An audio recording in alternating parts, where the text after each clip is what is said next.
Hello everyone, welcome to the zoology class. आज का हमारा टॉपिक है जाइंट क्रोमोसोम्स। आज का हमारा टॉपिक है जाइंट क्रोमोसोम्स या वृहद गुणसूत्र। वृहद गुणसूत्रों को अध्ययन करने से पहले हम एक बार पुनः देखते हैं कि गुणसूत्र या क्रोमोसोम क्या होते हैं।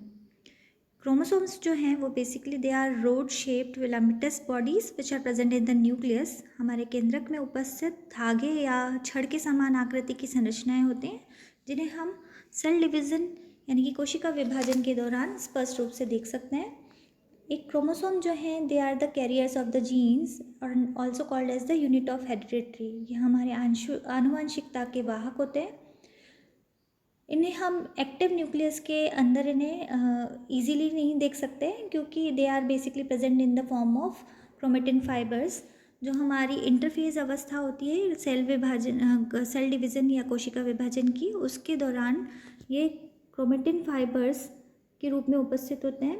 लेकिन सेल डिवीज़न या कोशिका विभाजन की अवस्था के दौरान हम इन्हें स्पष्ट क्रोमोसोम के रूप में अध्ययन कर सकते हैं। एक माइटोटिक क्रोमोसोम जो है उसकी अगर हम टिपिकल स्ट्रक्चर देखें तो उसके अंदर हमें दो क्रोमेटिन नामक संरचनाएं दिखाई देती है, भुजाएं दिखाई देती हैं क्रोमोसोम की। दो भुजाओं को हम आपस में सिस्टर क्रोमेटिड कहते हैं। दोनों भुजाएं जो हैं वो एक सेंट्रोमियर नामक संरचना से जुड़ी रहती हैं। एक गुणसूत्र की जो एक छोटी भुजा होती है उसे हम पी भुजा या पी आर्म कहते हैं, जबकि जो लंबी भुजा होती है उसे हम क्यू आर्म कहते हैं।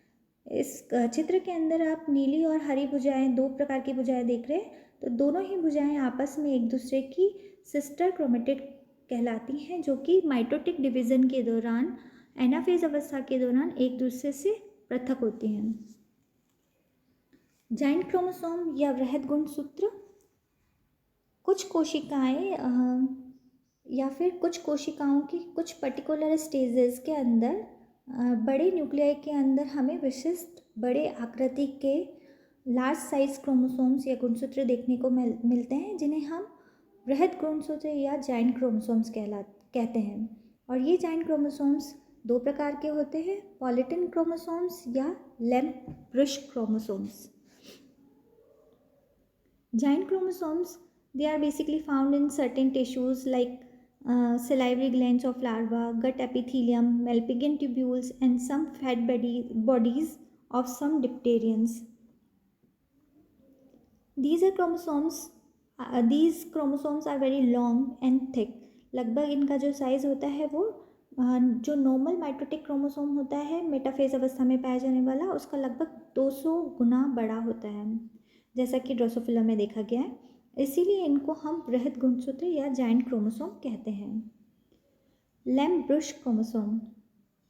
लैम्प ब्रुश क्रोमोसोम को यह नाम इसलिए दिया गया है क्योंकि यह चिमनी साफ करने वाले जो ब्रुश होता है उसके आकृति के समान इसकी संरचना होती है, इसीलिए इसे लैम्प ब्रुश नाम दिया गया है। It was first observe by Flemming in 1882। 1882 में फ्लेमिंग ने सबसे पहले इसे देखा और इसका जो ये लैम्प ब्रुश नाम है वह रुकर्ट ने 1892 में दिया। They are also found in oocyte of some vertebrates like shark, amphibian, reptiles and birds, and also in some invertebrates like sagitta, sepia etcetera. They are also found in plants, but generally they are experimented in oocyte cells. ये इसकी संरचना है जो हम देख सकते हैं। एक लैंप या चिमनी साफ करने का जो ब्रश होता है उसकी आकृति के समान हमें दिखाई देती है। लैम्प ब्रुश क्रोमोसोम जो है basically they are intermediate structure जो कि मियोटिक डिवीज़न की प्रथम मियोटिक अवस्था के अंदर पाए जाते हैं। They are present in the form of bivalent, in which maternal and paternal chromosomes are held together by chiasmata. जो लैम्प ब्रुश क्रोमोसोम होते हैं वो बाइवेलेंट के रूप में प्रेजेंट होते हैं, जिसमें मैटरनल और मात्रक और पैतृक गुणसूत्र जो हैं वो कुछ स्थानों पर काइजमेटा के द्वारा एक दूसरे से जुड़े रहते हैं। इनका जो सेंट्रल एक्सिस होता है वो दो बाइवेलेंट होमोलोगस क्रोमोसोम से मिलकर के बना होता है, जिसके अंदर दो क्रोमेटिड होते हैं। इसलिए उसके अंदर अगर हम कुल मिलाकर के देखें तो टोटल 4 क्रोमेटिड पाए जाते हैं। Each chromosome has several chromomeres distributed over its length. हर एक क्रोमोसोम के ऊपर कई संख्या में क्रोमोमियर्स उपस्थित होते हैं जो कि पूरी लेंथ के ऊपर व्यवस्थित होते हैं। Each chromomeres a pair of loop, हर एक क्रोमोमियर्स से एक लूप की समान संरचना निकलती है जो कि अपोजिट डायरेक्शन में फैली हुई रहती है या विन्यासित रहती है। एक क्रोमोमेयर से लगभग 1 से 9 तक लूप अराइज करते हैं या उत्पन्न होते हैं।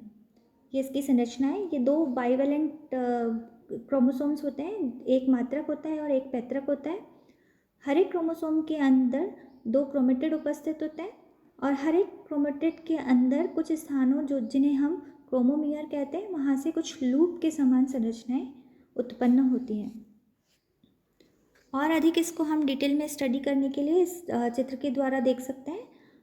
पुनः 2 पेयर्ड क्रोमोसोम या होमोलोगस क्रोमोसोम जो हैं वो एक लैंप ब्रश की समान आकृति बनाते हैं। उसके एक पर्टिकुलर भाग को उसमें बड़ा करके दिखाया गया है। हर एक भाग के अंदर 2 क्रोमेटिड्स प्रेजेंट होते हैं। हर एक बाइवेलेंट क्रोमोसोम के पेयर का जो एक क्रोमोसोम होता है उसके अंदर 2 क्रोमेटिड्स होते हैं। हर एक क्रोमेटिड के एक पर्टिकुलर भाग के ऊपर 2 लूप के समान संरचनाएं निकली हुई रहती हैं।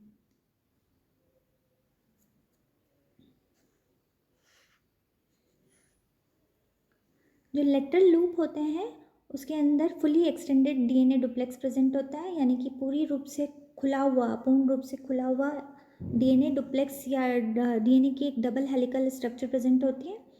और ऐसा माना जाता है कि ये जो है सिस्टर क्रोमेटिड के अनकॉइलिंग से बनते हैं। Lateral loops contains bundle of सब माइक्रोस्कोपिक फाइब्रल्स। हर एक लेटरल लूप के अंदर छोटे छोटे माइक्रोफाइबर उपस्थित होते हैं। सेंट्रल एक्सिस तथा लूप का जो एक्सिस होता है दोनों ही डीऑक्सीराइबो न्यूक्लियोप्रोटीन से मिलकर के बने होते हैं। लूप एक्सिस जो है उसकी जो मैट्रिक्स होती है वो आरएनए एवं प्रोटीन से मिलकर के बनी होती है। और the lateral loops are active site of RNA synthesis. जो लूप्स हैं उसके जो लेटरल पार्ट हैं वहाँ पर एक्टिवली आरएनए का निर्माण होता है, या they are the active sites of RNA synthesis, जहाँ पे कि ट्रांसक्रिप्शन किया जा रहा होता है। यानी कि ये डीएनए के वह भाग होते हैं जो कि जीन एक्सप्रेशन के लिए खुले हुए होते हैं। ईच लूप में कंटेन 1 और मोर ट्रांसक्रिप्शन यूनिट। हर एक लूप के अंदर एक या एक से अधिक ट्रांसक्रिप्शन यूनिट प्रेजेंट होती है जिसे हम ट्रांसक्रिप्टॉन्स कहते हैं। इस संरचना को हम पुनः देख सकते हैं। ये एक डाइवेलेंट क्रोमोसोम है। डाइवेलेंट क्रोमोसोम के हर एक भाग में से लूप के समान संरचना निकली हुई होती है और ये लूप जो हैं ये आरएनए या प्रोटीन सिंथेसिस के एक्टिव साइट्स होती हैं। Newly synthesised RNA molecule associate with protein and form ribonuclear proteins. जहाँ पे नए आरएनए का निर्माण होता है वहाँ पे कुछ और प्रोटीन भी पाए जाते हैं और कुल मिलाकर के जो मैट्रिक्स होती हैं, लूप की जो मैट्रिक्स होती हैं वो राइबोन्यूक्लियर प्रोटीन से मिलकर के बनी होती हैं। But some of the messenger RNA molecule play an active role in the subsequent development of the zygote. क्योंकि ये oocyte कोशिका के अंदर देखे गए हैं इसलिए ये माना जाता है कि ये जो मैसेंजर आरएनए मॉलिक्यूल्स होते हैं ये विभिन्न प्रकार के प्रोटीन जो कि जाइगोट के परिवर्धन के लिए आवश्यक होते हैं उनका निर्माण करते हैं। स्मॉल जो लैम्ब्रुश क्रोमोसोम्स के एंड्स होते हैं वहाँ पर स्मॉल स्वेलिंग प्रेजेंट होती है एंड के ऊपर, सेंट्रल एक्सिस के ऊपर, जिन्हें हम टीलोमियर्स के रूप में देखते हैं। ईच बाइवेलेंट में contain a loop, less swelling also present in the centromere. Centromere के ऊपर कुछ कम मात्रा में उभार पाए जाते हैं या कम स्वेलिंग पाई जाती है। लैम्ब्रुश क्रोमोसोम जो है वो लगभग 800 माइक्रोन मीटर लंबे होते हैं और इसलिए इन्हें हम साइटोलॉजिकल स्टडीज़ के लिए यूज़ करते हैं या इन अध्ययन के लिए, साइटोलॉजिकल अध्ययन के लिए इसका हम यूज़ करते हैं। Lampbrush chromosomes are use to study transcription या अनुलेखन को या मैसेंजर आरएनए के निर्माण की जो प्रक्रिया है उसको अध्ययन करने के लिए हम लैम्ब्रुश क्रोमोसोम्स का इस्तेमाल करते हैं। रूम टेम्परेचर 21 से 24 जो है उसके अंदर जो फ्रॉग हैं उनकी कोशिकाओं के अंदर बहुत बड़े आकार के लूप देखे जा सकते हैं, और 28 से 32 के ऊपर maximal expansion of the loop दिखाई देता है। जो लूप का साइज़ है वो 9.5 माइक्रोन मीटर से लगभग 200 माइक्रोन मीटर तक देखा जाता है। Lampbrush chromosomes they are believe to govern the synthetic activities of growing oocyte। जो बढ़ रहे या परिवर्धन हो रहे oocyte हैं उसकी जितनी भी एक्टिविटीज़ या निर्माण प्रक्रिया होती है उनको कार्य करने के लिए लैम्ब्रुश क्रोमोसोम्स का आकार इतना बड़ा हो जाता है। And it is also suggested that they are the actively involved in synthesis of RNA, proteins and deutoplasmic yolk reserves। जैसा कि कहा गया कि सिंथेटिक एक्टिविटीज़ को करने का कार्य करता है, इसलिए ये RNA, प्रोटीन्स और योक के निर्माण में महत्वपूर्ण भूमिका निभाता है। Lampbrush chromosomes also show the possible way of gene amplification. बढ़ रही oocyte कोशिका या अंड कोशिका के अंदर बहुत अधिक जीन की आवश्यकता होती है ताकि अधिक मात्रा में प्रोटीन्स का निर्माण किया जा सके, इसलिए जीन का जो नंबर है उसको बढ़ाने का कार्य जो है वो भी लैम्ब्रुश क्रोमोसोम के द्वारा किया जाता है। इसके पश्चात जो द्वितीय प्रकार का क्रोमोसोम है उसे हम पॉलीटिन क्रोमोसोम्स कहते हैं। ये भी एक प्रकार का जाइंट क्रोमोसोम होता है। जाइंट पॉलीटिन क्रोमोसोम जो है इसका अध्ययन सर्वप्रथम E.G. बाल्बिनी ने सलाइवरी कोशिकाओं काइरोनोमस लार्वा की सलाइवरी कोशिकाओं के अंदर किया।